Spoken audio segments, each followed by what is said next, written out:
Boa tarde a todos que estão aqui, todas as pessoas que estão aqui assistindo e que vão apresentar. Essa é a 13ª mesa do Congresso, o primeiro Congresso Brasileiro Mulheres que Pensam Mulheres, pensando na pandemia. É a última das nossas mesas, né, e o penúltimo dos nossos eventos desse congresso maravilhoso e que foi uma maratona de 5 dias aí, muito corrido, muita coisa. Mas tenho certeza que vai ser mais uma mesa ótima, como todas estão sendo.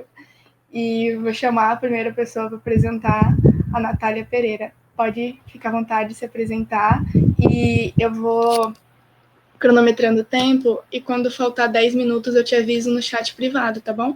Tá bom. Vocês estão me ouvindo? Sim, pode começar. Então, boa tarde a todas e todos.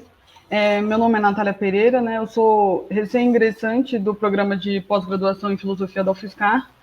Eu queria, primeiramente, agradecer pela oportunidade de participar, né, desse congresso assim, tão significativo, né? Espero, de alguma forma, poder contribuir para a disseminação do pensamento da mulher. Eu me sinto assim, muito feliz sempre que eu penso na oportunidade que eu tenho de, além de trabalhar na minha pesquisa, uma teórica mulher, eu faço sob a orientação de uma outra grande mulher, que é a professora doutora Mônica Loyola Estivo. Então, antes de começar, eu gostaria de contextualizar brevemente sobre quem é a teórica que eu pesquiso. O nome dela é Chantal Mouffe. Ela é uma cientista política belga que propõe em sua teoria política um modelo agonístico de democracia radical. Esse modelo político é baseado na valorização do pluralismo e do dissenso. No meu projeto de mestrado, eu pretendo tentar entender também a questão da identidade e do sujeito feminino na MUF.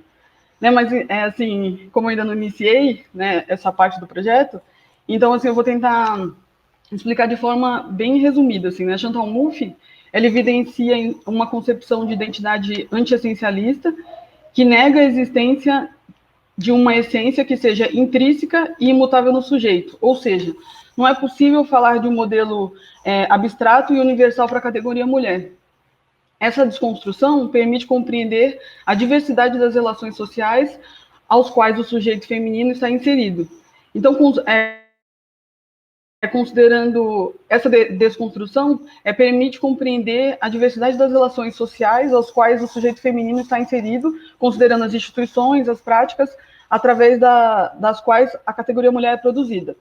Desse modo, a questão da identidade, ela estabelece intersecções com questões referentes à raça, à classe, à etnia, à sexualidade, à cultura e à política, o que permite estabelecer cadeias de equivalências com as demais lutas sociais.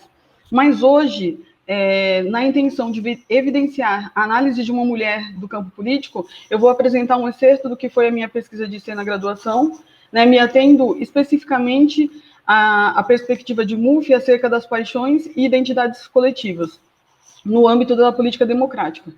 As obras por mim utilizadas foram a obra Hegemonia e Estratégia Socialista, por uma política democrática radical, escrita em coautoria com Ernesto Laclau, e a obra Sobre o Político, ambas publicadas no Brasil em 2015. Então, o título da minha apresentação é O Papel das Paixões na Política Democrática Radical. Então, primeiramente, assim, para poder pensar a questão das identidades coletivas, a Mouffe, em sua obra Sobre o Político, ela parte da análise do conceito do político, pois esse conceito ele revela uma característica intrínseca a todas as relações humanas. E aí, considerando o pensamento do jurista alemão Carl Schmitt, a Mouffe ela afirma que é preciso pensar com e contra Schmitt, pois o político, sobre o viés schmittiano, ele vai conter tanto a possibilidade de paz, a amizade, como a possibilidade real de guerra, a inimizade. Ou seja, essa categoria amigo-inimigo nos possibilita compreender a natureza das identidades políticas, revelando a existência de um caráter conceituoso da natureza humana.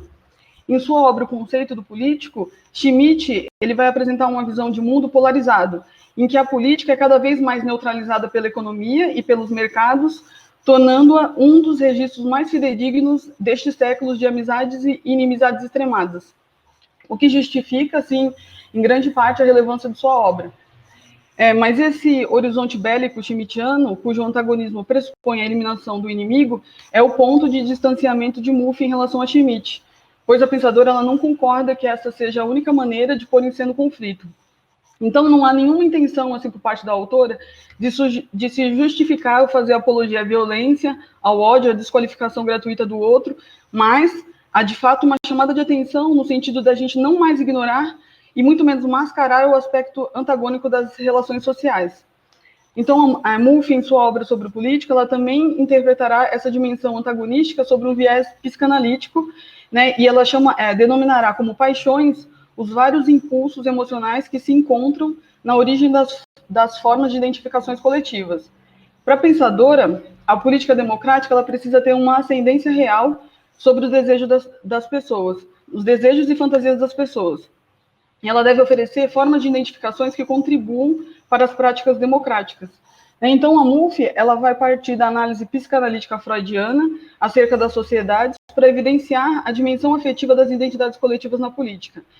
E aí, Freud, na obra O Mal-Estar da Civilização, ele apresenta uma concepção de sociedade de permanente ameaça de dissolução devido à tendência à hostilidade dos homens. E aí ele caracteriza a evolução da civilização através da luta entre dois instintos libidinais, que é Eros, né, o instinto da vida e do amor, e Thanatos, que é o instinto da agressividade e da destruição. Então, Freud afirma que é preciso estabelecer laços comunitários, né, que mobilizem esses instintos libidinais do amor numa identidade coletiva, um nós, mas isto implica necessariamente a definição de um eles, para que possam receber as manifestações dos instintos de agressividade e de destruição. Então, segundo Mulf, assim, as instituições democráticas elas podem contribuir para desarmar essas forças libidinais de agressividade e de destruição através da criação de uma representação política com campos opostos com os quais as pessoas possam se identificar para agir politicamente. E esse tipo de relação, a Chantal Mouffe ela denominará como agonística, que é uma relação entre nós e eles, onde os eles são considerados como adversários e não mais como inimigo. Então, a Mouffe ela evidencia a importância das paixões na política, principalmente sobre a perspectiva de uma política democrática. Então, partindo então do pressuposto que a democracia, desde os gregos, ela não é definitivamente o regime da harmonia e do consenso, mas do conflito, da disputa e do agon, a Mouffe ela afirma que uma democracia voltada apenas para o consenso racional é uma democracia enfraquecida, onde culmina o desinteresse dos indivíduos com a política.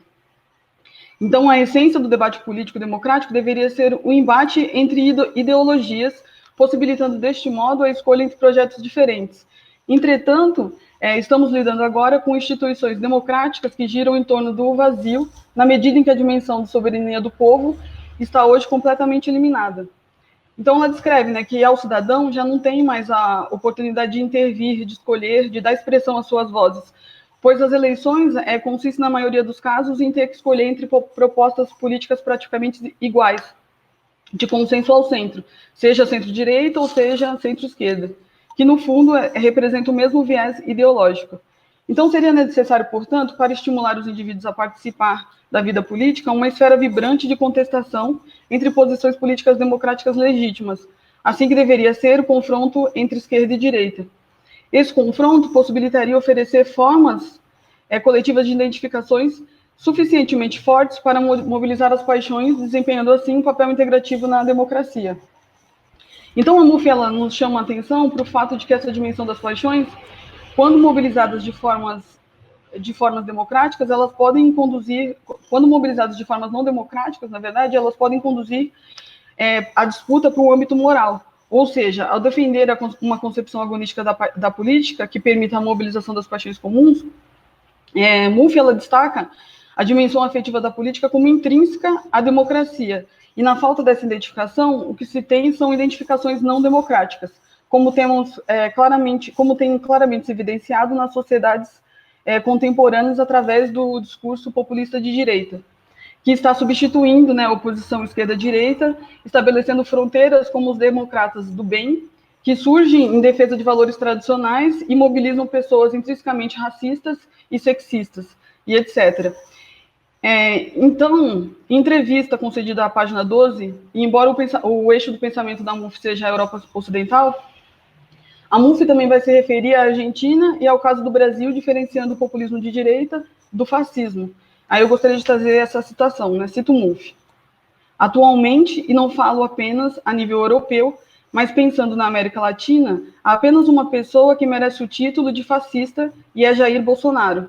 O projeto de Bolsonaro é claramente um projeto que coloca em questão o Estado de Direito e as instituições da democracia pluralista. Fim de citação.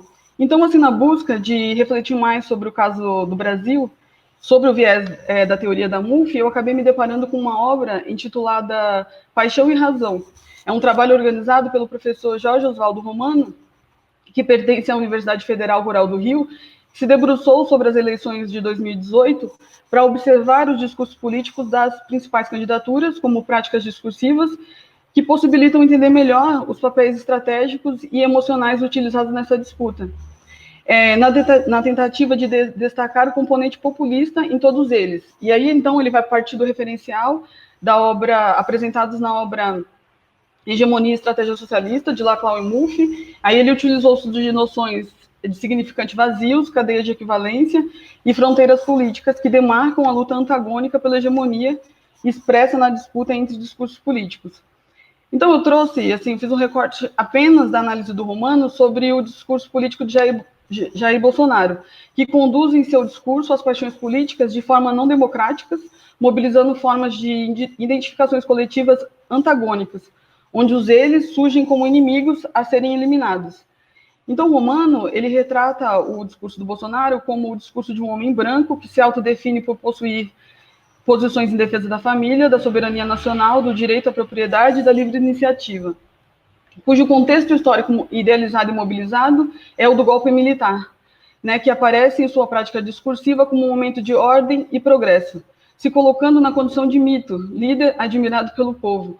O tom do seu discurso é principalmente emocional, agressivo, direto e fundado no senso comum, cuja aspiração discursiva almejou um processo eleitoral dominado pelo moralismo, definindo como os inimigos, né, os esquerdistas, aqueles que aniquilaram a ordem, a moral e os avanços do período militar, justificando desse modo a restrição dos direitos com freios aos movimentos sociais por meio do seu governo liberal, autoritário e disciplinador. Né, ele é um exemplo nítido do que a MUF ela descreveu na sua obra sobre o político como a política sendo conduzida para o âmbito da moralidade, né, que evidenciando um mecanismo perverso em funcionamento nas reações moralistas, favorecendo assim o surgimento de antagonismos que podem pôr em risco as instituições democráticas. Então eu gostaria também de trazer uma citação do Romano, onde ele analisa o discurso do candidato eleito. Cito o Romano. O destaque obtido por Bolsonaro é fruto do contexto onde medo, ressentimento e raiva são estimulados, e os preconceitos e as posturas antirrepublicanas emergem, fertilizando o terreno para a propagação do fascismo. O discurso delimita o nós, cidadãos de bem, articulado à segurança moral, defesa da família, valores cristãos, conservadores, escola sem partido, redução da maioridade penal e controle da natalidade. Homens que valorizam as armas, polícias e os militares. Em síntese, o nós está conformado pelos verdadeiros patriotas. É no âmbito da dimensão moral que se deve perseguir o objetivo político de mobilizar e armar os cidadãos de bem e construir uma nova ordem. No sentido inverso, eles, esquerdistas, é também um significante vazio, que está associado à bandidagem, à imoralidade, à corrupção. Através da cadeia de equivalências, esquerdistas, como principal inimigo, se desdobra em grupos sociais específicos. Os gays, os homossexuais, mulheres, ativistas dos direitos humanos, indígenas, negros, quilombolas sem terra e terroristas do campo. Invasores da propriedade privada, movimentos sociais, comunistas, cotistas e bolsistas, refugiados, intelectuais e jornalistas, socialistas e sociais-democratas. Em síntese, os antipatriotas. Fim de citação. Então, Romano também vai evidenciar um outro elemento como definidor das eleições de 2018, que foram as mídias sociais, né? O uso intensivo de robôs e falsos perfis das redes sociais, utilizados para exacerbação da paixão, culminaram na intensificação da polarização. A rede WhatsApp, enquanto uma rede familiar, onde se estabelece relação de confiança, serviu especificamente para o fortalecimento das fake news, disseminando narrativas fundamentalistas e de intolerância, criando espaços de antagonismo e de incentivo à eliminação simbólica física do outro, do diferente. Nas suas falas e mensagens simples e diretas, relativizou o peso das mídias tradicionais com seus embates diretos entre candidatos, sendo esta a primeira eleição na qual o peso da TV e das mídias tradicionais foram ofuscadas pelas redes sociais. tornando ainda mais opacos os mecanismos e interesses que regem o jogo político. Então, segundo a MUF, na ausência da configuração adversarial, as paixões ela não dispõem de um mecanismo democrático de sublimação, se manifestando através de insatisfações com os partidos políticos e disseminando outros tipos de identidade coletiva em torno de identificações nacionalistas, religiosas ou étnicas, obstruindo desse modo as dinâmicas agonísticas do pluralismo. Né? Apesar do receio que ainda se tem pelas forças de esquerda com relação à mobilização das paixões, por conta das dimensões populistas que marcam os regimes fascistas, como os de Hitler e Mussolini, né, a pensadora ela chama a atenção que é preciso considerar que o desejo e a paixão também fazem parte da sobrevivência da democracia. Então, não podemos mais ignorar a dimensão afetiva da política, visando desse modo a superação do consenso neoliberal e o enfrentamento populista de direita. Então, segundo MUF, a única maneira de lutar contra um afeto é construir um outro afeto mais forte. Então, o populismo deve significar a mobilização das paixões do povo. Desculpa, eu vou ter que te interromper. Já foi 15 minutos. Será que você pode concluir na hora do debate? A gente vai ter meia hora. Não, tá bom, já estava já no fim, já. Obrigada. Ok. Desculpa, estava muito interessante, mas a gente tem que controlar o tempo, porque senão passa muito. Qual vai querer apresentar agora o seu trabalho?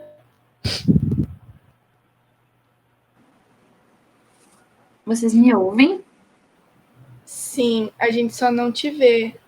Você poderia ligar a câmera ou não? Eu tô tentando, é que eu não consegui ativar a câmera, só consegui ativar o microfone. Então pode passar para outra pessoa e eu vou tentar continuar ativando, tá? Daí, se eu conseguir, eu ligo, senão a gente vê depois na próxima, pode ser? Tá, okay. Posso apresentar, então. Ok, então pode começar, Bárbara. Tá. Desculpa, eu estou no celular, não vi o nome da pessoa que apresentou antes de mim. Natália. Como chama ela? Natália. Então, eu vou começar, então, minha fala dizendo que fiquei interessada nessa autora, depois tem algumas perguntas, e eu acho que a sua autora traz alguma compreensão de tempos sombrios que a gente vive, né? E aí eu dou sequência também com uma autora que é a própria vida, o próprio modo de vida dela e o modo como ela entende a filosofia é um contraponto a todo esse tempo sombrio, né? A filósofa que eu escolhi compartilhar nesse evento, ela chama Simone Weil, ou Veil, dependendo do modo que você queira chamar. Não sei se vocês conseguem ver, mas essa uma das capas de um livro, tem uma foto dela, então é uma filósofa francesa, nascida em 1909, em Paris, e com um modo de vida completamente out, assim, alguém que poderia muito bem servir de um belo contraponto a tudo isso que a gente vê e que atende ao apelo do capital. Então, se a nossa mesa se chama O Capitalismo e Suas Críticas, essa autora, a Simone Weil, essa filósofa, é em si um exemplo de contraposição. E por quê? Né? Primeiro, você vai ler assim, qualquer uma das obras dela e vai entender um tom que é, ao mesmo tempo, uma crítica ao mundo moderno e um convite a outra forma de agir. Então, a vida dela teve uma força tão significativa que você diz assim, olha, a gente precisa dessas companhias, a gente precisa achar essas mulheres, essas pessoas, esses seres iluminados, para que a gente tenha também força para estar nesse tempo sombrio, como a Natália bem nos lembrou. Então, o que me arrebatou no pensamento da Simone Weil, eu sou da filosofia, com graduação, mestrado, e agora no doutorado em educação, e durante toda a minha vida escolar, acadêmica, eu nunca tinha ouvido falar dessa filósofa. filósofa, para vocês terem ideia já do que é essa ausência das mulheres na academia. Mas, enfim, não tinha ouvido falar dela. Entrei no doutorado para pesquisar o Henri Bergson, para pesquisar a atenção, e no meio desse trajeto encontra esse furacão que é essa mulher. E aí, olha, eu vou falar para vocês que eu estou completamente apaixonada, assim, envolvida, e por isso resolvi compartilhar nesse evento. E por que tanto arrebatamento na figura da Simone Weil? Porque, enfim, a vida dela foi assim, um desenho filosófico. Uma outra Simone, a Simone de Beauvoir, essa bem mais conhecida, na mesma época que ela, assim, na Sorbonne, eram estudantes, as duas, quase que exclusivamente as duas únicas mulheres de uma sala específica, de um orientador específico que ambas dividiam. Tem uma fala sobre ela que eu gostaria de citar aqui, porque é muito boa, né? Elas se encontraram nos corredores, né? Ora, não era muito comum ter mulher estudando na Sorbonne na década de 1920. Aí tem duas mulheres, duas Simones, assim, desse tanto. Aí vocês imaginam como é que era o encontro. Mas o que acontece é que elas não exatamente tiveram uma interlocução, não estabeleceram um contato, enfim, não rolou, assim, as duas não firmaram amizade, nada disso, mas tem um trecho que a Simone de Beauvoir, em sua autobiografia, cita a Simone Weil, que eu gostaria de compartilhar. Por quê? Porque isso expressa muito bem quem é a filósofa que eu escolhi para falar para vocês. Escutem só. Diz a Simone de Beauvoir: ela me intrigava por causa de sua grande reputação de inteligência e de sua maneira estranha de se vestir. Uma grande fome acabava de devastar a China e tinham me contado que, sabendo desta notícia, ela havia soluçado. Estas lágrimas forçaram meu respeito mais ainda que seus dons filosóficos. Eu invejava um coração capaz de bater através do universo inteiro. Consegui um dia aproximar-me dela. Não sei mais como a conversa aconteceu. Ela declarou, com um tom cortante, que uma só coisa contava hoje sobre a Terra: a revolução que daria de comer a todo mundo. Eu retruquei, de maneira não menos peremptória, que o problema não era fazer a felicidade dos homens, mas encontrar um sentido para a sua existência. Ela me cortou. Cito: bem, se vê que você jamais teve fome, disse ela. Nossas relações pararam aí. Eu compreendi que ela me havia catalogado como uma pequena burguesa espiritualista, e isso me irritou. Então, é um trecho da Simone de Beauvoir falando da Simone Weil, desse encontro delas duas, só para dar uma pequena amostra de quem é essa persona que eu trouxe para a gente compartilhar. Uma citação da Beauvoir que resume muito, porque, de fato, a Simone Weil estava absurdamente, assim, obsessivamente preocupada em acabar com a fome do mundo, em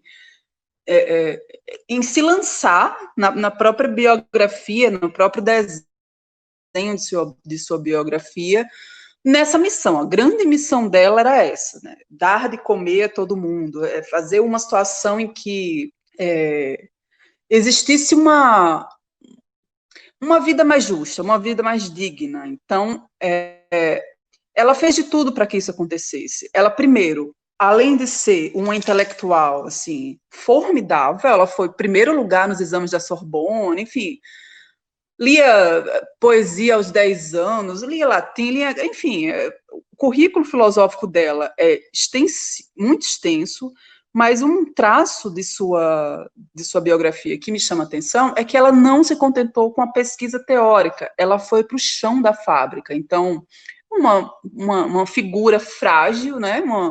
Uma garota super magrelinha, cheia de questões e problemas de saúde, se lançou no chão da fábrica. Trabalhou na Renault, trabalhou nessas linhas de produção duras e, enfim, qual é Qual era a grande intenção da Simone Weil? Ela queria sentir o que um oprimido sente, porque, dizia ela, né?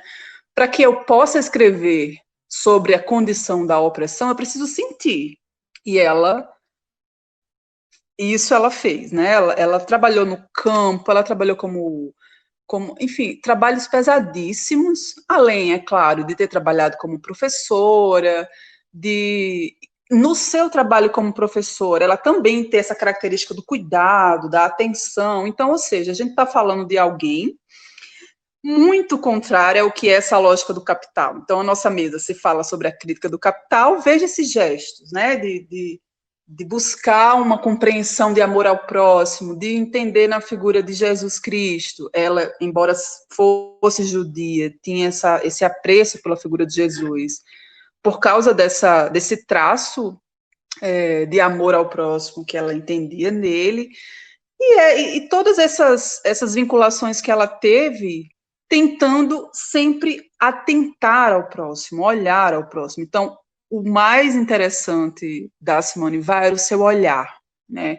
Era a sua obsessão por essa causa que era fazer com que a vida fosse um lugar mais justo, com que a sociedade fosse, enfim, um lugar em que todos pudessem contemplar, aproveitar a natureza. E, enfim, se a gente pudesse fazer um tweet só sobre Simone Weil, eu diria que era uma filósofa da ação e da contemplação, porque, ao mesmo tempo que ela primava muito pelo estado de contemplação, lia muito os gregos, a filosofia antiga, os clássicos, ela também não era uma filósofa de gabinete, ela ia para o chão, ela participou da Guerra Civil Espanhola, enfim, era uma inquieta. E veja, a gente está falando de alguém que morreu aos 34 anos, né? Então, ela tinha tanto esse caráter obsessivo, dessa busca por justiça, que ela se negava a comer se uma pessoa no sul da África estivesse passando fome. Ela se negava a comer, fez muitos votos de pobreza, de fome, e isso foi debilitando a saúde dela, de modo que, aos 34 anos, ela morreu, salvo engano, de tuberculose. Então, problemas respiratórios que ela também, igualmente, estava muito aí para cuidar de si, porque a grande busca dela é a do cuidado com o outro, né? E você pode dizer assim, mas isso não é contraditório, porque ela deixou de cuidar dela mesma, logo morreu mais cedo, e logo também deixou de escrever outras coisas para atentar a outras pessoas. Olha, é isso, não dá para a gente acompanhar com a nossa lógica pequeno burguês, com a nossa lógica capitalista, com a nossa lógica produtivista, o que foi essa mulher, porque ela é um rompante místico mesmo, assim, é uma vida de alcance místico tão incompreensível para nós, assim, que é isso. O que eu posso crer é que ela somente se jogou, assim, se jogou na vida, se jogou na causa que era a centralidade da vida dela, e, embora tenha vivido só 34 anos, deixou uma obra, assim, vastíssima. Eu estou olhando aqui para pelo menos 5 livros dela, e, enfim, e uma trajetória, assim, da ação, que foi, assim, eu convido vocês a conhecerem, né? Eu convido vocês a pesquisarem sobre essa mulher. Então, quanto tempo eu tenho, aliás, se eu tenho algum tempo ainda? 3 minutos. Tá. 3 minutos. O que é que eu falo em 3 minutos? Espera aí. Bom, eu quero então citá-la, né? Vamos dar voz a esta grande pessoa, esse grande achado que eu tive na vida. Então, eu vou pegar um trecho desse livro aqui, que chama A Condição Operária e Outros Estudos sobre a Opressão, em que ela fala, cito: embrutecidos que estamos hoje, e desde há vários séculos, pelo orgulho da técnica, esquecemos que existe uma ordem divina no universo. Então, veja o tom da fala dela, é sempre um criticar esse tecnicismo que nos oprime, essas condições de trabalho que nos torna brutos, animais ou coisas, e uma tentativa de que a gente volte o nosso olhar para uma contemplação de Deus, né? De um Deus muito mais spinozano, muito mais natureza do que qualquer coisa. Então, outra citação que eu gostaria de trazer, e aí finalizo, é uma carta que ela envia aos pais no ano de 1940. Ela morreu em 1943, essa carta é de 1940. Ela diz assim: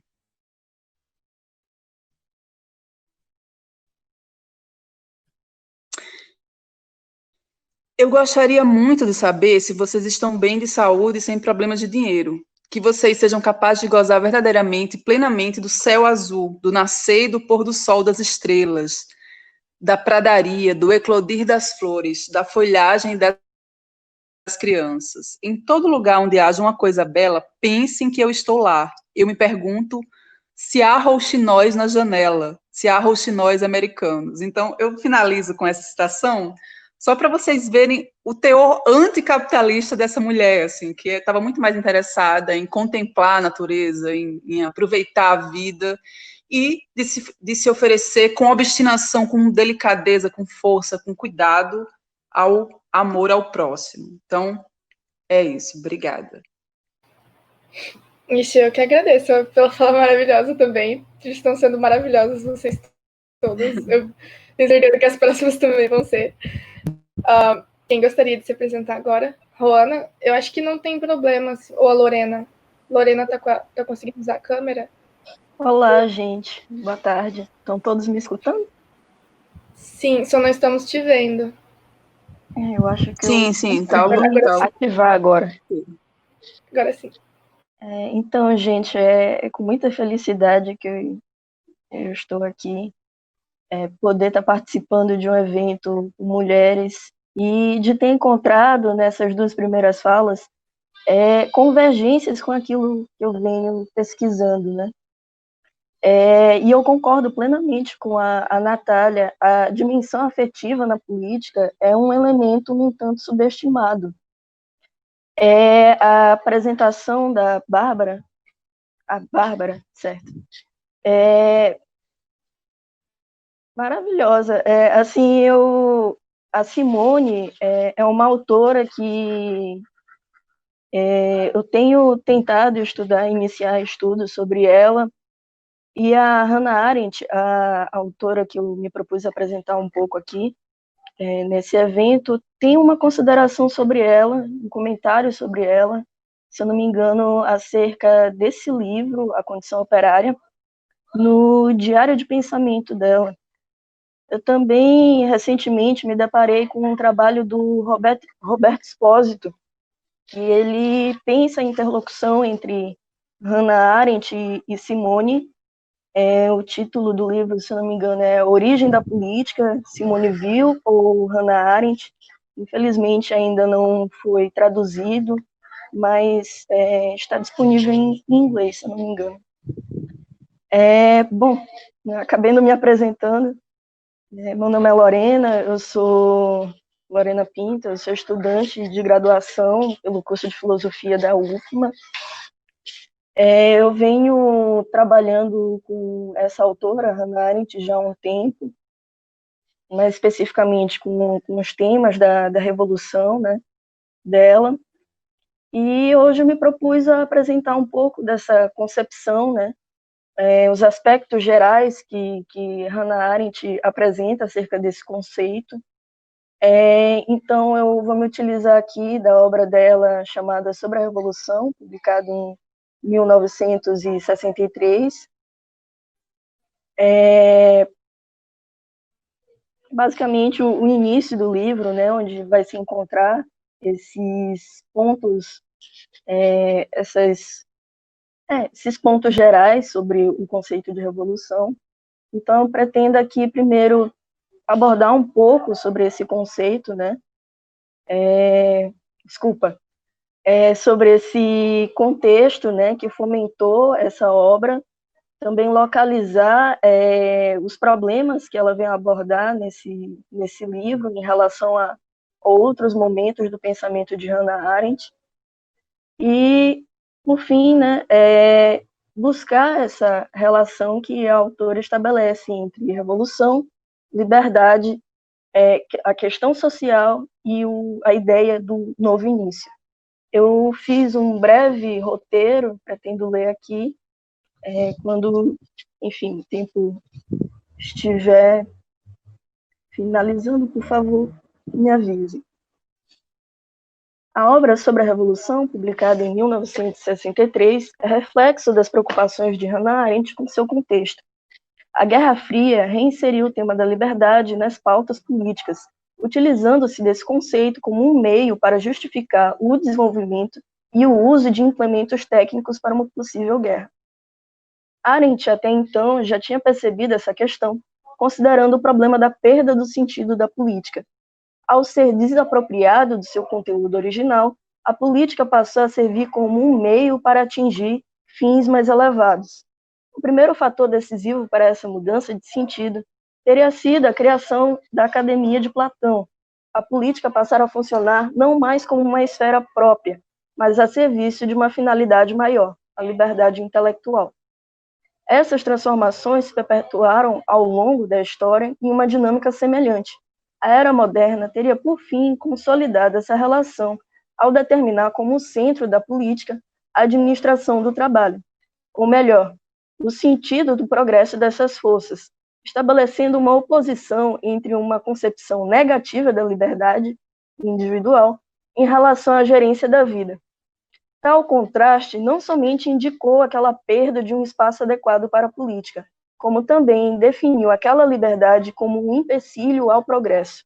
Em nome desse ideal, qualquer liberdade poderia ser destituída, ou ainda dizimada. Essa investigação acerca do sentido da política, entretanto, não é concluída por Arendt. Ela retoma parte dessa questão em A Condição Humana, 1958, com as distinções entre o âmbito público e privado. É somente com a publicação de Sobre a Revolução que a autora especifica aquela dinâmica do problema do sentido da política na era moderna, reelaborando o que identifica como a ascensão do social.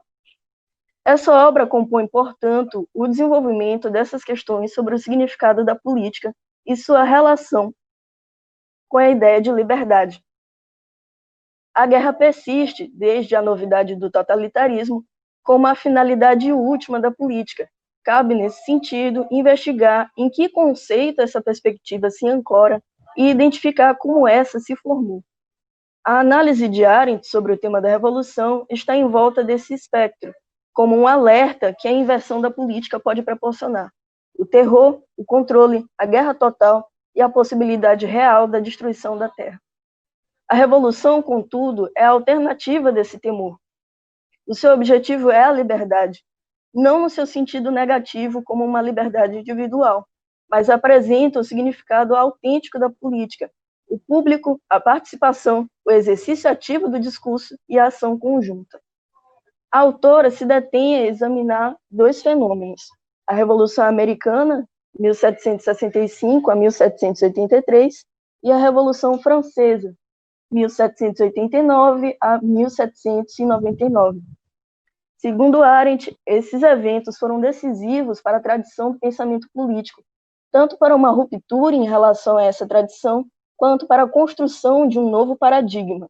Sobre essa investigação, cabe ressaltar que a autora não busca traçar um estudo estritamente histórico, elaborar uma correlação entre causas e efeitos, mas um esforço de compreender como as experiências desses atores fomentaram a introdução de novos sentidos para aquilo que estavam vivendo. Isto é, perceber de que modo essas ações agregaram significados diversos para a ideia de liberdade e de política. Esses eventos possuem uma magnitude capaz de iluminar a contingência inerente às ações humanas.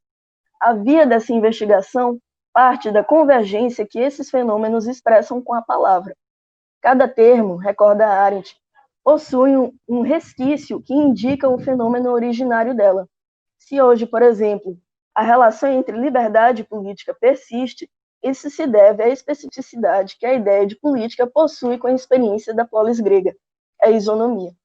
Assim, a sua investigação está em grande medida pautada na análise dos discursos dos revolucionários, ao uso que atribuíram a essas palavras sobre suas experiências.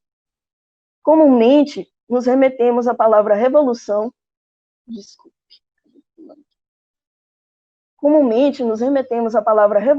para expressar uma interrupção histórica. Arendt, nesse sentido, como dito anteriormente, pensa a influência que esses fenômenos possuem sobre a nossa concepção de política. Ela ressalta que essa ideia de ruptura estava ausente na política. As rebeliões ou as revoltas integravam a dinâmica de decadência ou ascensão de uma política. O domínio desses assuntos permaneciam inalteráveis. O que se atingia era uma mudança na forma de governo. A política estava assimilada em uma concepção natural sobre a divisão de grupos. Essa ideia, entretanto, é posta em dúvida na era moderna.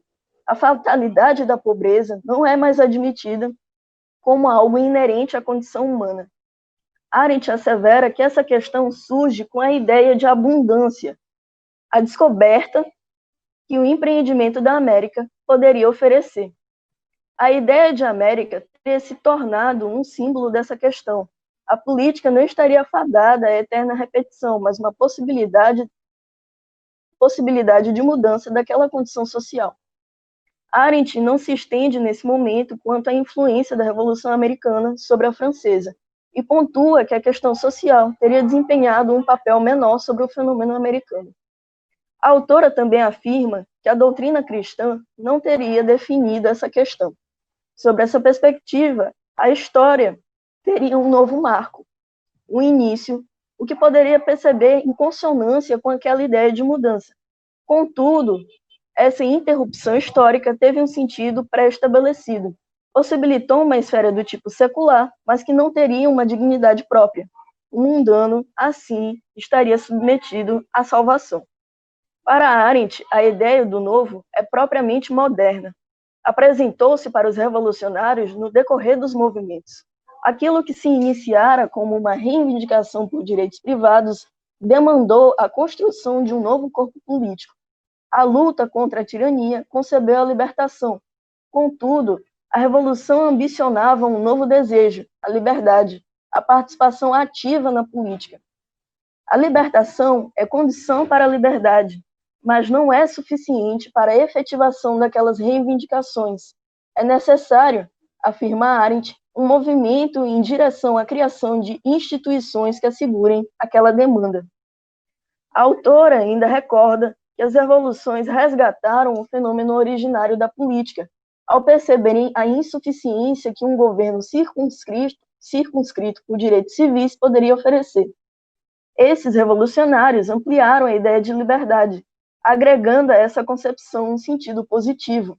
Era preciso estar liberto do medo, da fome, mas também poder ser admitido nos assuntos políticos, exigindo deles, os revolucionários, a busca de uma nova forma de governo que abarcasse isso.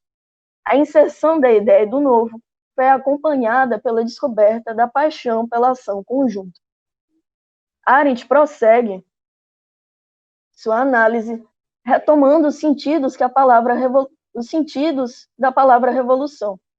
O termo revolução originalmente possuía uma conotação astronômica. Estava associada à ideia de repetição, ao movimento regular daqueles objetos. É utilizado pela primeira vez nos assuntos mundanos para designar uma retomada a uma ordem, a uma restauração. Estava de acordo com o sentido original da palavra, o restabelecimento desse movimento cíclico. A autora relembra que esse sentido foi empregado pelos revolucionários modernos.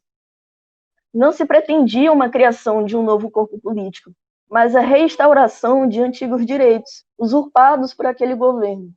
A insurgência da questão social foi decisiva para essa mudança de ênfase, em um duplo aspecto. Por um lado, estabelecer aqueles direitos e dar o caráter de inalienáveis foi seguido do impasse da autoridade, isto é, ocupar a antiga legitimidade que a monarquia possuía. Por outro lado, em função da urgência que esse fator apresentou, a pobreza expõe uma das faces da violência, a necessidade do qual estamos submetidos pelo processo biológico da vida. Segundo Arendt, esse último aspecto salientou a ideia de irresistibilidade que a palavra revolução continha.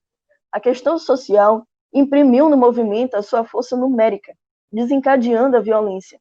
Deste modo, o fenômeno das revoluções passaram a denominar uma força irresistível, fora interpretado dentro de uma necessidade histórica.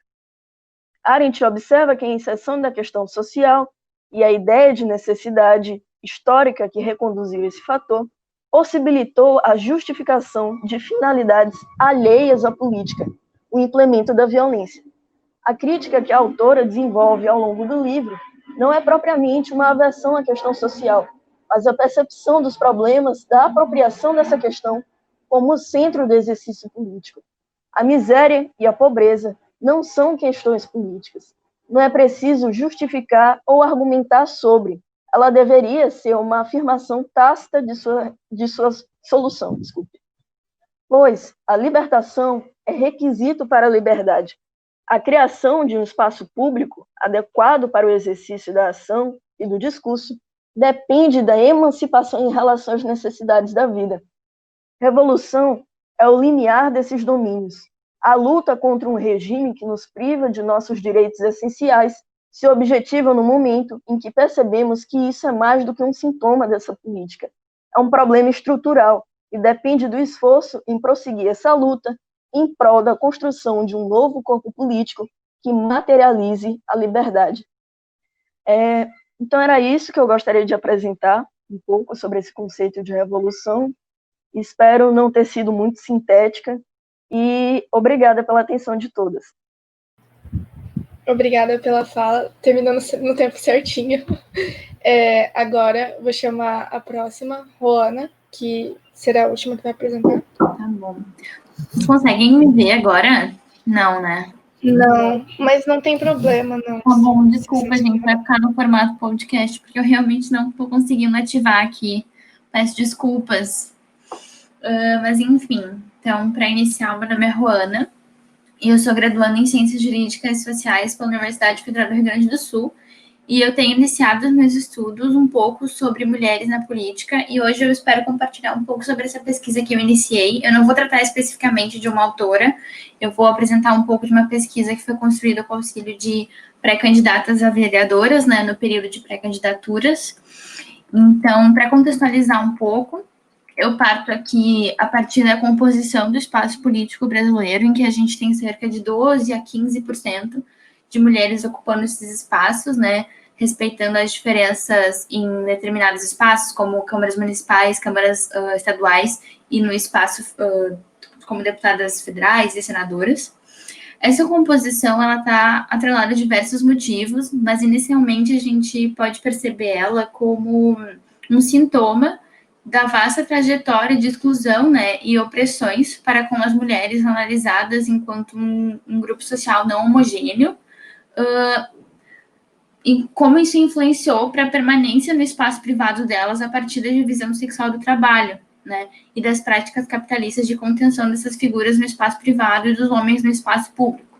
Então, nesse sentido, a minha pesquisa analisa inicialmente a representatividade das mulheres nas câmaras municipais legislativas, em que a gente tem uma baixa representatividade há muito tempo, mas inicialmente a partir de 2012, em que a gente tinha apenas 13,12% de vereadoras mulheres pelo país, e em 2016 esse aumento foi muito pouco expressivo, ou seja, totalizou 13,5%, um aumento de menos de 0,5%. Então, é a partir daqui que eu comecei a analisar como seriam as eleições de 2020 para esses cargos, e como a pandemia nesse ano vai influenciar isso, né? Então, inicialmente, eu trago a Andrea Stell, com o conceito de teto de vidro, né, que consiste em um teto supostamente transparente, de tão sutil, mas ele é forte o suficiente para impossibilitar a ascensão de mulheres para esses cargos de poder, né, cargos diretivos como o de vereadora, né. Então, nesse sentido, já trago aqui inicialmente que a gente pode perceber a pandemia como um fator capaz de deflagrar as desigualdades sociais já trazidas, né, na composição dos espaços de vereança, e o objetivo da pesquisa tem sido compreender os impactos gerados pela pandemia e pelas medidas de segurança, como isolamento social, para com, então, as pré-candidaturas, né, de mulheres aos cargos de vereança pelo Brasil. Em relação ao método, eu vou passar rapidamente, mas foi basicamente utilizada a pesquisa bibliográfica para a construção do aporte teórico, e entendendo a metodologia não somente construída dessa forma, foram realizadas até o momento 18 entrevistas com, então, pré-candidatos, né, e líderes de movimentos nacionais que preconizam a eleição de mais mulheres no ano de 2020. Então, a pesquisa ela foi construída com o auxílio dessas mulheres, né, as entrevistas elas foram de modo semi-estruturado, entendendo esse modo, a partir do trabalho da Marília Pata, como um modo mais amplo para compreender o assunto e possibilitar trocas não planejadas com os sujeitos, né? E após a realização das entrevistas, foi utilizada análise de conteúdo a partir do trabalho da Lawrence Bardin, e os resultados foram elaborados, né? Eu vou trazer aqui algumas citações, sempre que eu for citar alguma entrevistada, eu vou avisar, mas eles foram divididos em categorias. E eu vou citar brevemente alguns trechos que ilustraram esses fatores principais.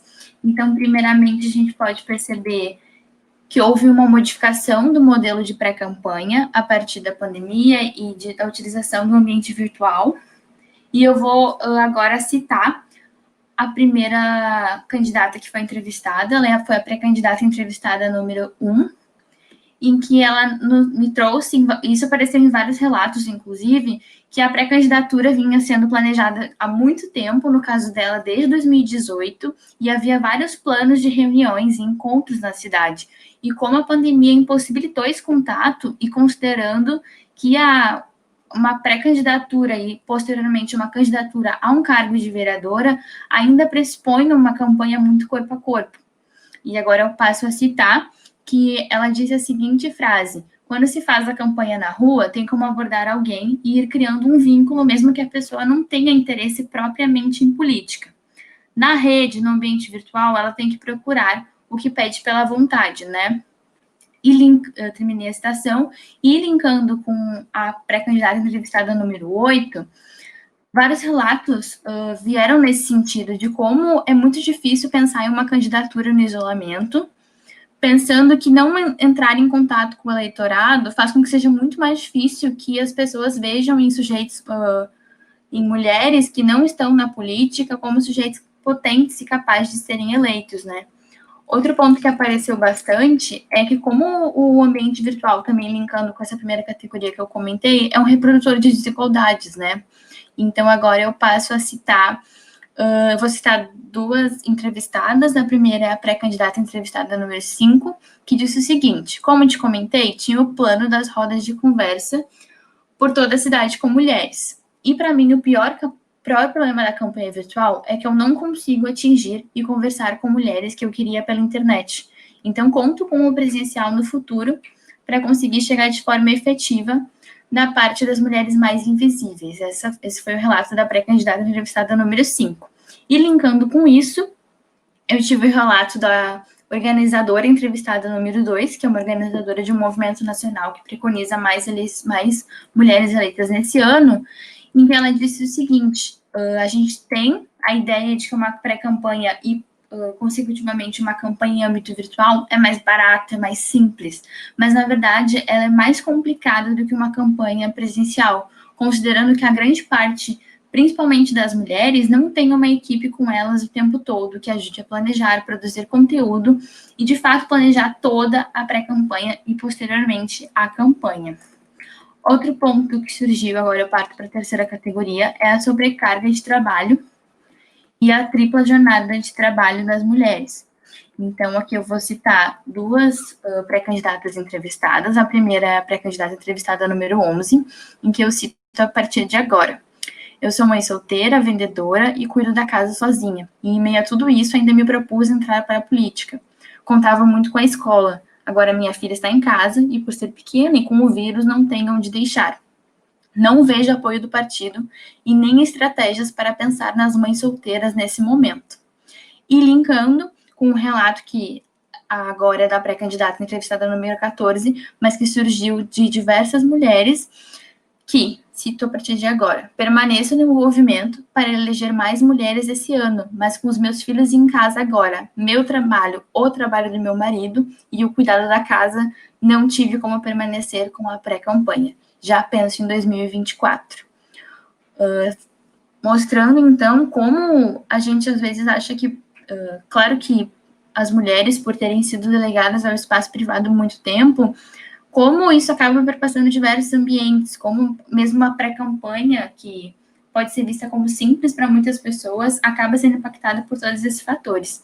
E, por último, a última categoria que eu trago é em relação ao capital político, a partir da teoria da Flávia Biroli, né, entendendo esse enquanto um mecanismo que diferencia os sujeitos com vivências adquiridas, né, e práticas políticas, e como a gente comentou, como eu comentei lá no início, como as mulheres foram excluídas desse processo durante muito tempo, é praticamente impossível comparar as vivências adquiridas de mulheres e homens nesse espaço. Então, agora eu vou citar duas pré-candidatas entrevistadas. A primeira é a pré-candidata entrevistada número 8, em que disse o seguinte: meu voto é visceral, sou uma pessoa que não tem nada, não tenho sobrenome. Como eu te comentei, tive apoio naquele partido X, mas apenas para compor número de candidatura na época. Não era vista como uma candidata com potencial que teve apoio e investimento. Sou uma pessoa que representa outras invisíveis. Nesse mesmo sentido, eu encerro com a última citação da pré-candidata entrevistada número 5, em que ela disse o seguinte: por não vir de uma trajetória política ou de uma família que já tenha tido cargo político, em tempos normais já seria difícil me inserir nesse espaço. Em um momento de pandemia, com o isolamento social, com a tripla jornada de trabalho que me encontro, é mais difícil ainda. O espaço já nos é negado. Agora a situação se intensificou e fica cada vez mais difícil das pessoas votarem em alguém que já não foi eleito ou alguém mais conhecido por sua trajetória. E ser mulher ainda, né? Essa frase final dela me impactou bastante, considerando a frase que eu vou citar para finalizar, da antropóloga Denise Pimenta, que pandemias não são neutras, né? E os marcadores de gênero, raça também e classe interferem no quanto essas pessoas são afetadas. E não há como olhar para esse momento com essa perspectiva e entendendo que os impactos, claro que primordialmente afetam no âmbito da saúde, eles ultrapassam.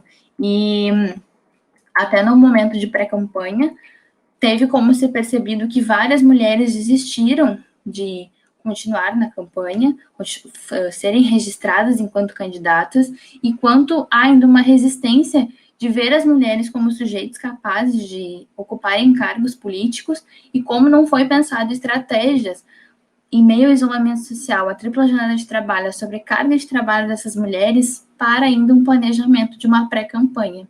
Então é isso, espero que tenha ficado claro. E é isso, agradeço muito pela oportunidade, quis compartilhar um pouquinho do que eu tenho pesquisado.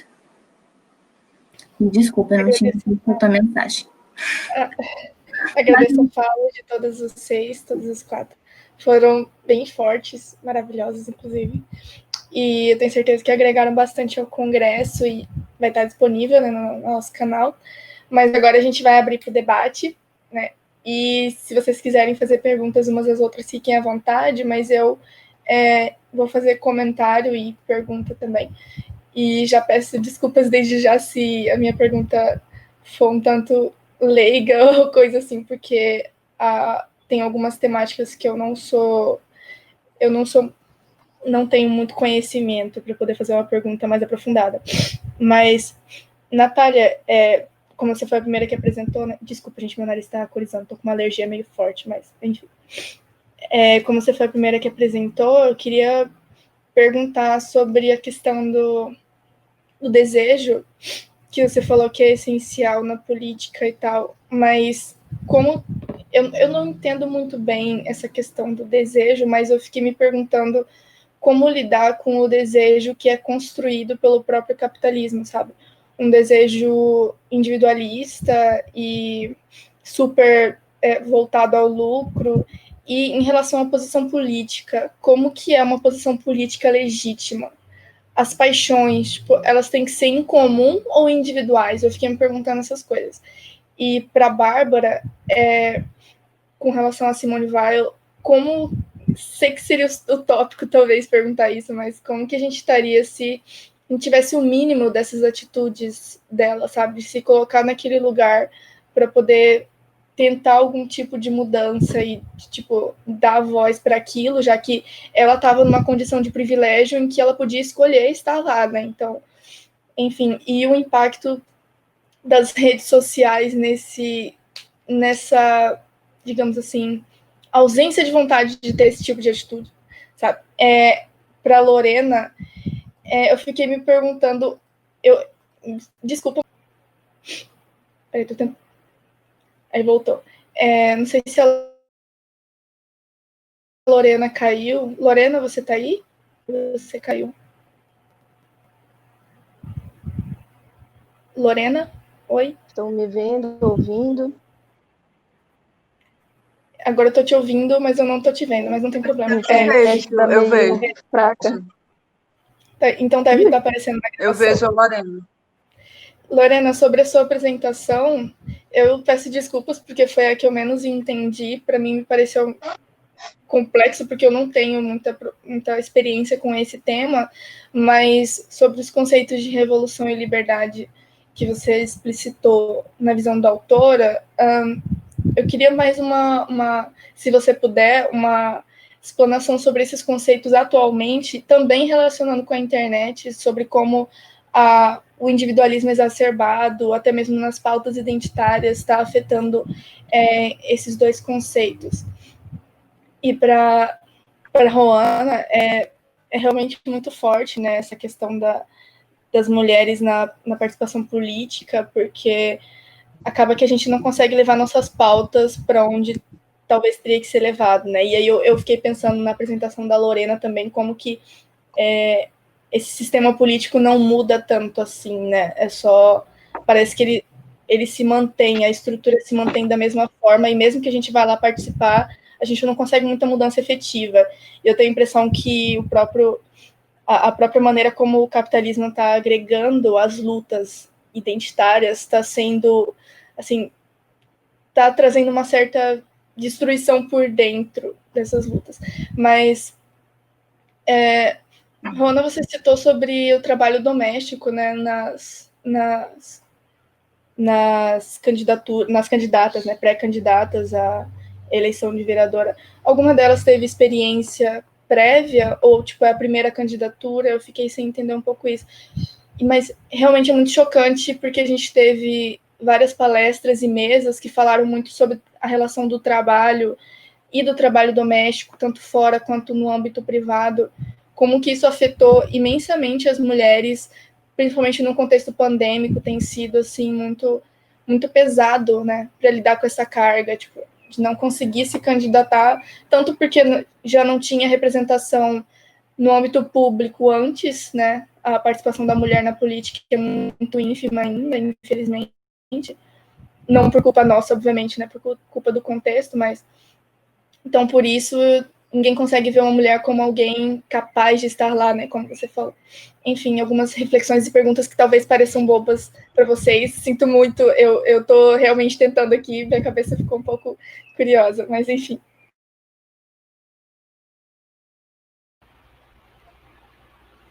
Bom, eita, eu desliguei.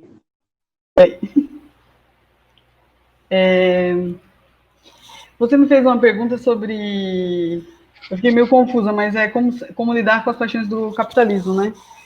Eu não sei se a gente te responder essa questão, porque eu fiquei até pensando, né, quando eu vi o título da mesa, porque eu não penso, né, sobre o capitalismo na Chantal Mouffe. Eu estou pensando sobre o regime democrático mesmo, né? E aí, sobre isso, você me perguntou como seria uma política legítima, né? Então, acho que foi essa a sua questão, né? Se eu não tiver entendido errado, você pode me perguntar de novo. Me perdi na primeira parte. É uma posição política legítima, porque você mencionou esse termo e eu não entendi muito bem o que você queria dizer com ele. Então, é porque, assim, o que a gente tem hoje em dia é uma posição de centro, né? Você não tem mais, assim, uma fronteira estabelecida claramente, né? Sobre o que é esquerda e o que é direita. E eu acho que ela tá... Quando ela fala sobre uma posição legítima, é que, por exemplo, se você tiver um partido de esquerda, é que ele realmente, né, tenha uma ideologia que seja equivalente, né, ao seu... a sua candidatura, né? O que a gente tem não é mais isso, né? Parece que a gente não tem nem mais uma oportunidade de escolha, assim, né? Porque parece tudo igual. E aí você me perguntou também se as paixões, né, elas seriam comuns ou individuais, né? A Chantal Mouffe, ela propõe uma política pluralista, né? Então, assim, você criar uma cadeia de equivalência entre as diversas lutas sociais, então considerando a paixão de todas as lutas, né? Então, tipo assim, seria algo coletivo. E tanto que no final não consegui falar, né? Mas ela propõe que assim a esquerda pense assim uma maneira de articular essas paixões de um modo de se pensar num populismo de esquerda, sabe? Então, assim, seria um meio de mobilizar paixões e cadeia de equivalência entre as lutas, mas paixões coletivas, não individual, né? Que ela estabelece uma grande crítica ao liberalismo, que aí o liberalismo que vai pensar, né, no sentido individual, racional, e elas contrapõem a isso.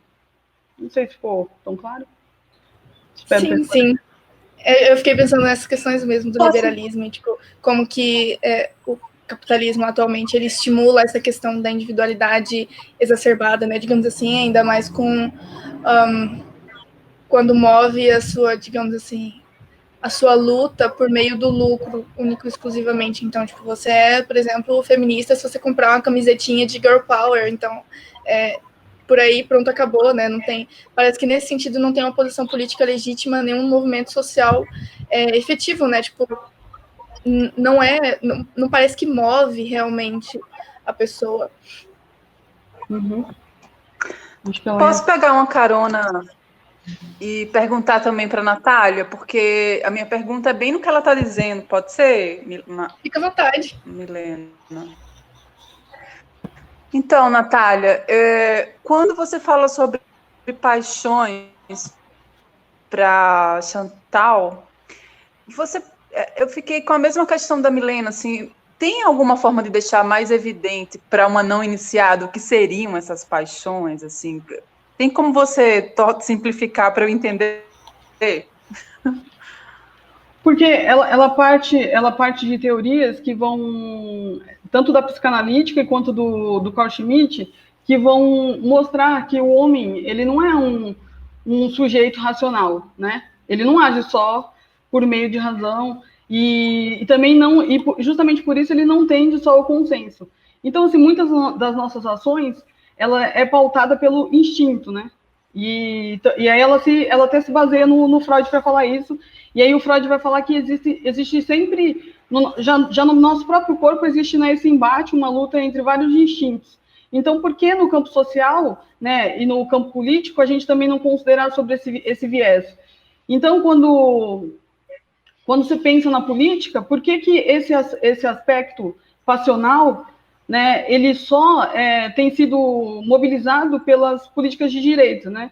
Eu não sei se vocês já leram algo sobre um trabalho de um acho que é um filósofo, né? É o Reich, tem o Psicologia das Massas, né?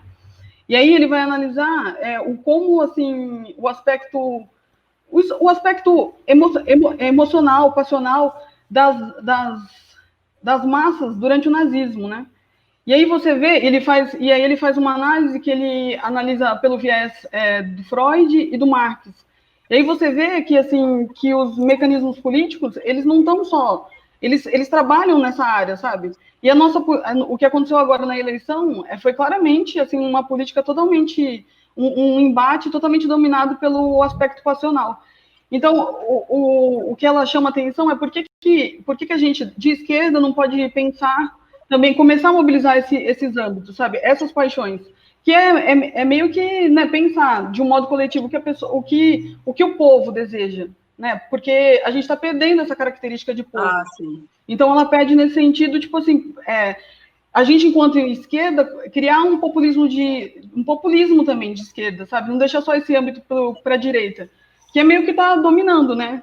Tanto o cenário do Brasil, mas se for pensar no âmbito mundial, isso está sendo muito mobilizado. É que eu fiquei com uma pulga atrás da orelha agora com essa questão de um populismo de esquerda e pensar no que o povo deseja, porque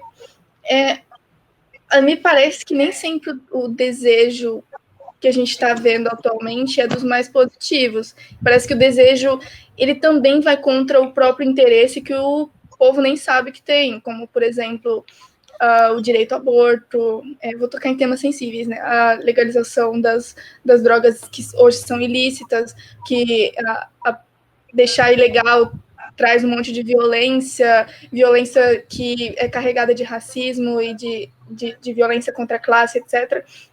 Então, tipo, me parece que ir apenas no movimento passional com o povo, ao meu ver, parece meio infantilizador, que eu não sei se é bem esse teor que a esquerda quer ter quando tenta uma revolução de classe, sabe? Tipo, parece que parece meio infantilizador, assim, no sentido de não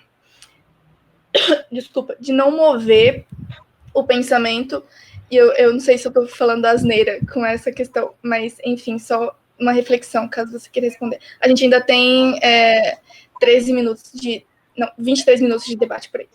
Sim, então, mas no caso do que aconteceu na eleição agora, né, foram mobilizadas paixões e exatamente isso que ela levanta. Não foi com pautas políticas, não foi no campo político, e sim no campo moral.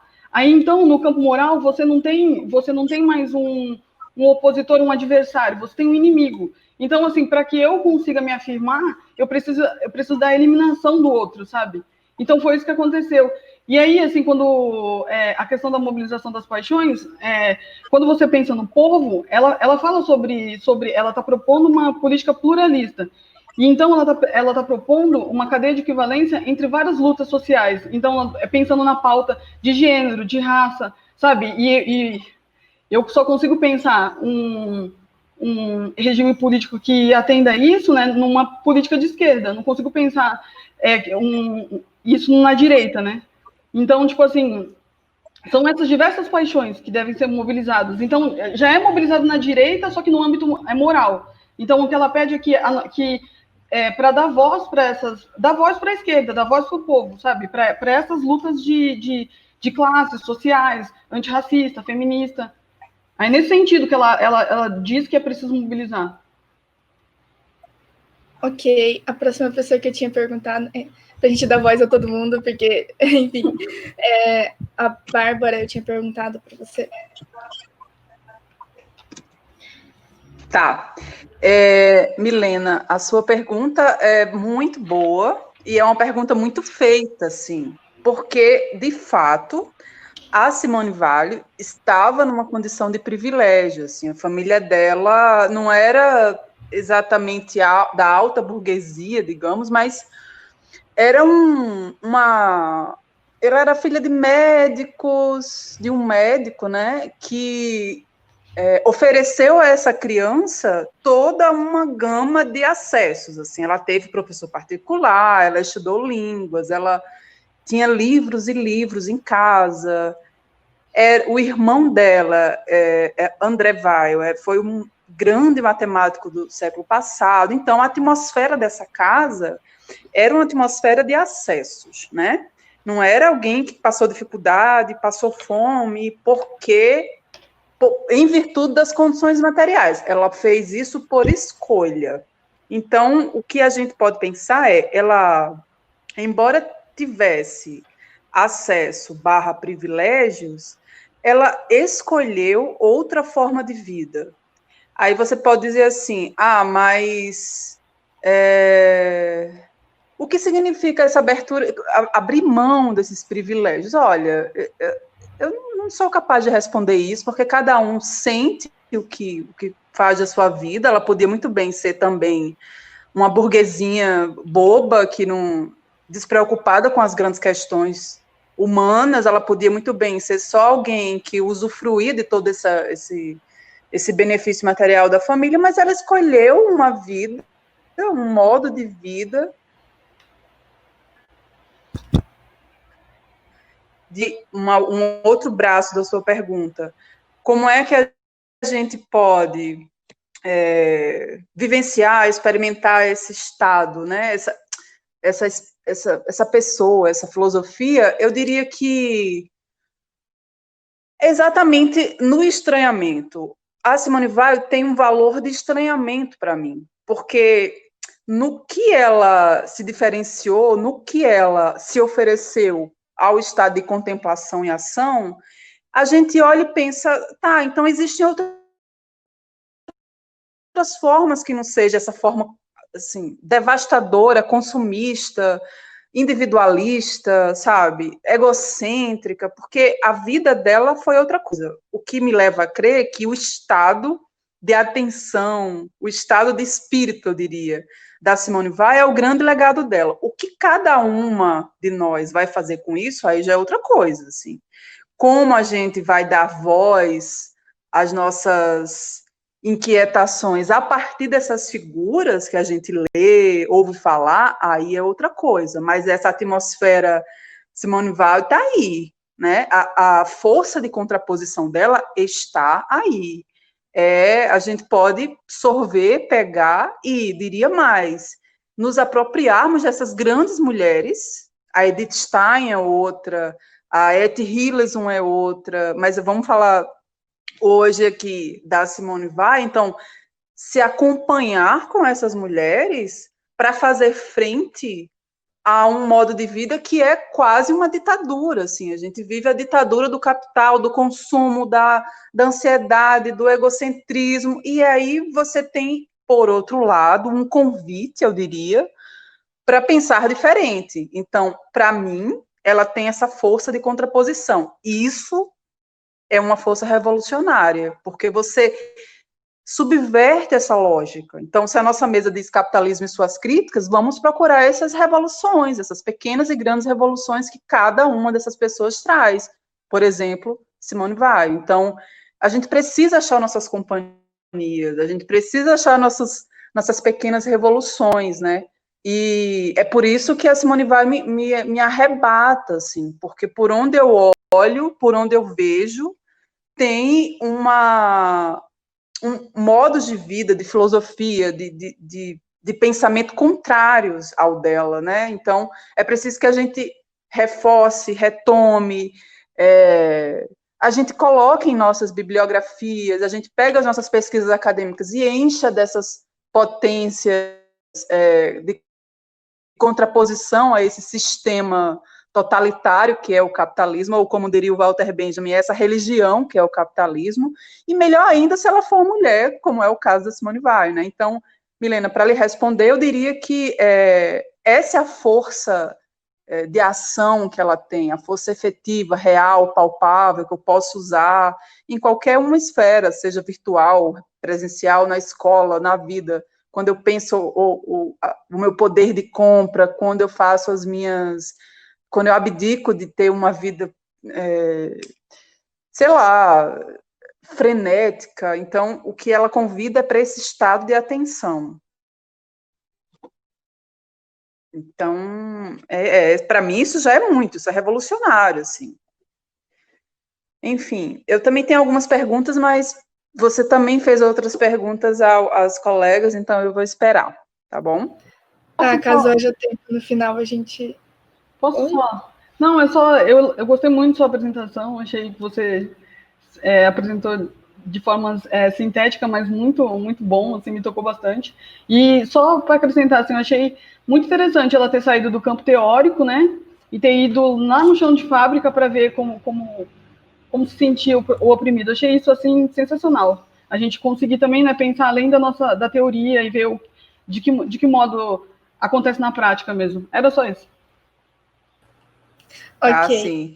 Não, e o mais legal, Natália, é que ela diz que foi no chão da fábrica que ela encontrou a verdadeira felicidade, porque ela estava lá ferrada, né? Ela carregava coisas muito pesadas para aquele corpo frágil, ela estava lá arrasada, acabada com aquele fardo todo, que é uma linha de produção, e ela disse que, a despeito da dor, uma colega de trabalho sorria para ela, oferecia ajuda, e ali ela efetivamente encontrava o amor, né? A compreensão do próximo, enfim. Passo para a próxima. Ok. Lorena, por favor. Você me perguntou sobre como eu vejo atualmente, né, esses conceitos de Arendt, foi isso? Certo. Bom, eu não vou deixar de exaltar essa filósofa e, nossa, Simone realmente foi um exemplo de vida, né, de contraposição a esses valores. Mas, bem, eu imagino que Hannah Arendt, ela permanecesse com essa crítica que ela faz a sobreposição do fator econômico sobre a política. Ela é crítica de uma concepção liberal de liberdade, e ela encontra nos fenômenos da revolução essa inflexão, né? A questão social ela teria esse duplo aspecto. Se por um lado ele está ali ele está ali reivindicando apenas direitos individuais, ele se mostrou mais do que isso, né?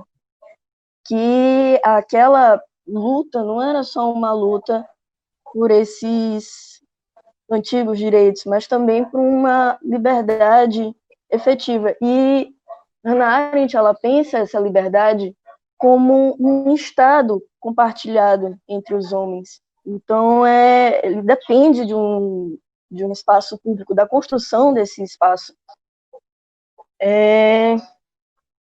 Creio que seja isso a minha resposta. Não sei se foi tão claro. Se ainda quiserem fazer outras questões sobre, estou aqui. Obrigada. Que, tipo, eu perguntei Eu isso também porque... tinha uma questão para a Lorena, eu faço logo?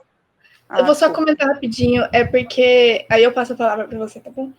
É porque eu fiz essa pergunta porque me dá a impressão que...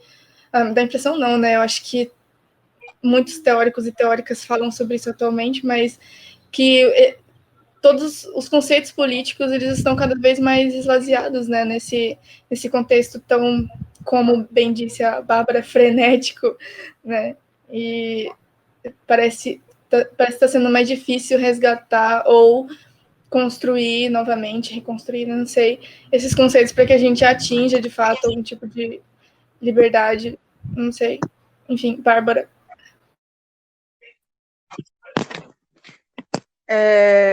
Pois é, Lorena, eu fico pensando também no nesse alcance político da própria Hannah Arendt, que foi uma filósofa que eu estudei no mestrado e que também me tocou muito, assim, por sua força de contraposição, e no caso da Hannah Arendt, teórica, né?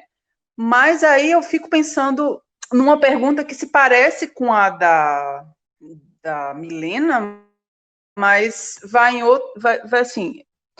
Eu queria que você me dissesse quando você pesquisadora, você, Lorena, lê a Hannah Arendt, hoje, assim, que ressonância você acha no seu tempo? Você diz assim, olha, se fosse ela escrevendo hoje sobre o nosso tempo, o que você acha que a gente poderia entender como uma ação efetivamente? Porque a gente entende que a ação para ela pode ser o próprio trabalho da reflexão, esse trabalho apurado do pensar, a ação tem a ver com essa política, com esse estar num ambiente público, etc. Mas, e você, Lorena, onde você vê, assim, no seu cotidiano, a ação que você lê na teoria da Hannah Arendt? Só deixa eu falar rapidinho, a gente a gente tem 10 minutos ainda de debate e a gente tem que deixar o espaço para a Roana responder também.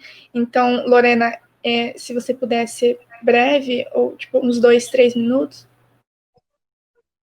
Pois bem, como eu, né, vejo, Hannah Arendt, ela não pensa a ação só como o que eu poderia dizer, um exemplo, né? Só como um enfrentamento.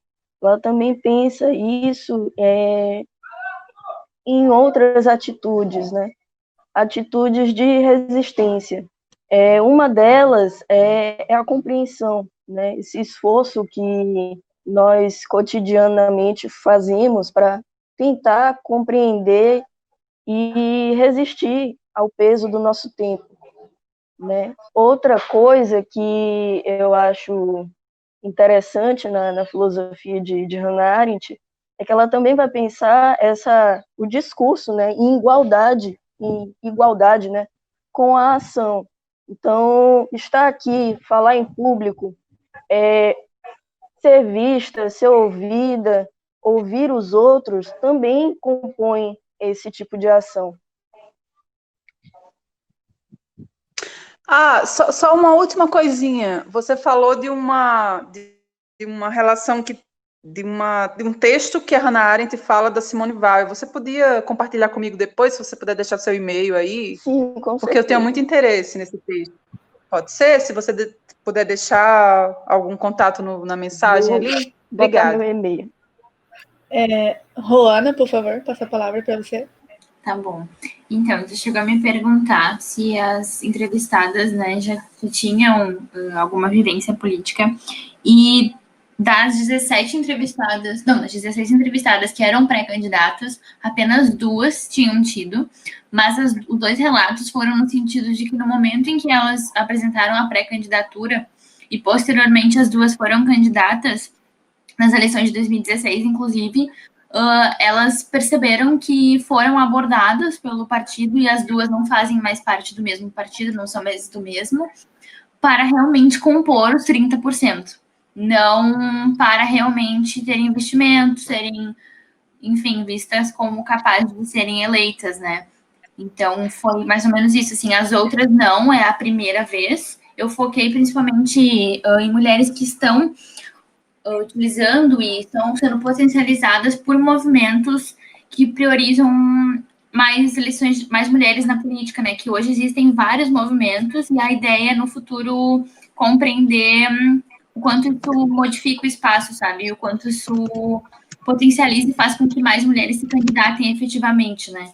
Mas sobre a pergunta, não, só apenas 2 e foi relatado que foi nessas circunstâncias, assim, terríveis, sem investimento e sem apoio verdadeiro, né?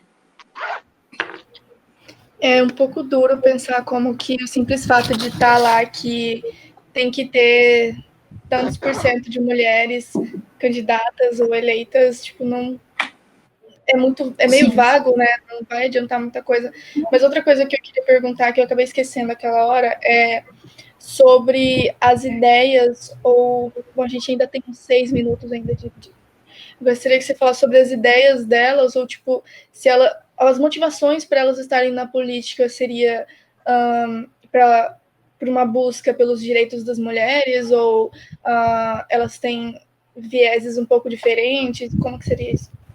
Então, as que eu tive contato mais próximo com as entrevistas que foram em caráter mais amplo, que foi que eu trouxe hoje, a grande maioria faz parte de movimentos, de 2 especificamente nacionais, então a pauta das mulheres está presente em todas as entrevistas que eu realizei, mas o que chamou atenção e que não foi em todas, mas grande parte trouxe que não vinha, né, de carreira política, não tinha contato, não tinha na família, não tinha todo esse vínculo próximo que a gente sabe que acaba impulsionando para entrar nesse espaço, né?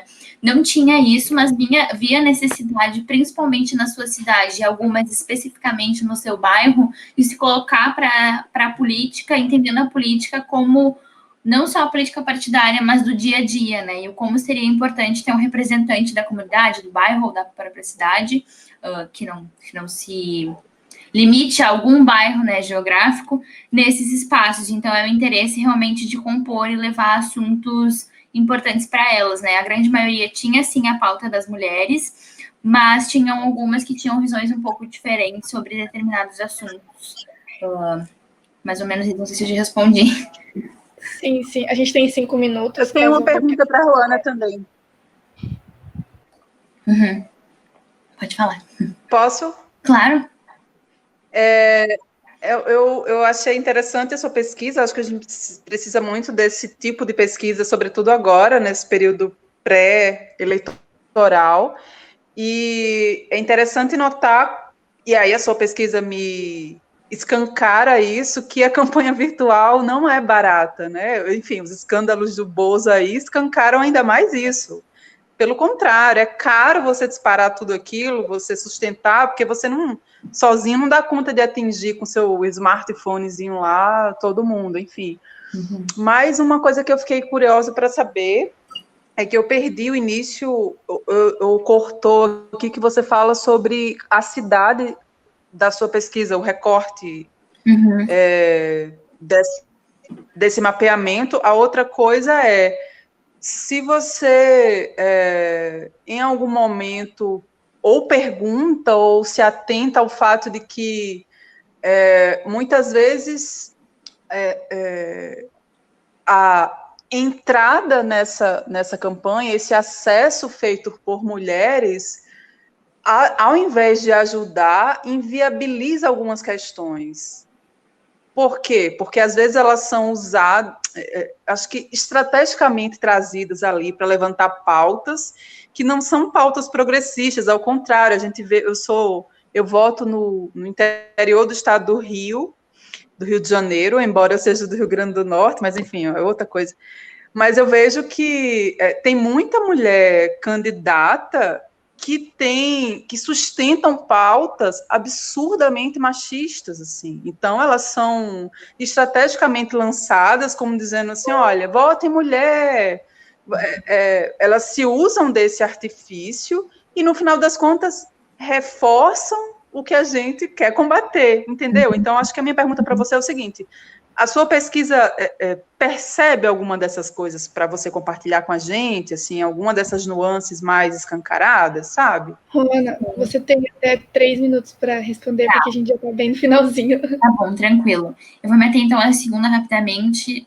Sim, inclusive em muitas entrevistas isso parte, né? Porque o contato que eu fiz com elas foi especificamente a partir de um filtro de encontrar esses movimentos que apoiam mulheres e que não utilizam assim tantas limitações para apoiar elas. Eu tive relatos de uma das organizadoras em que no início dos movimentos eles tentavam justamente, não digo excluir, mas limitar o acesso ao apoio, ao planejamento de campanha a mulheres que não sejam lançadas como essa figura que a Bárbara trouxe, sabe? Mas acabou sendo um espaço muito limitado. Então, em muitos movimentos isso não existe mais. Mas nas pré-candidatas que eu entrevistei, muitas delas trouxeram isso.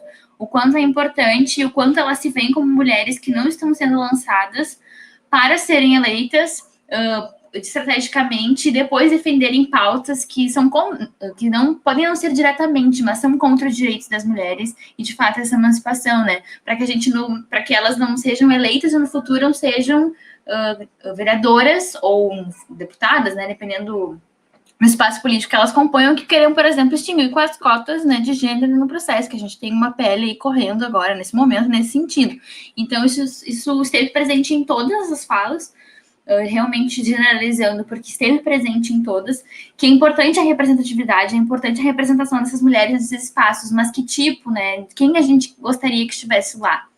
Que não seja pessoas eleitas estrategicamente, mas que realmente acreditem nisso, né, e que defendam pautas feministas, né, mesmo que dos diferentes feminismos.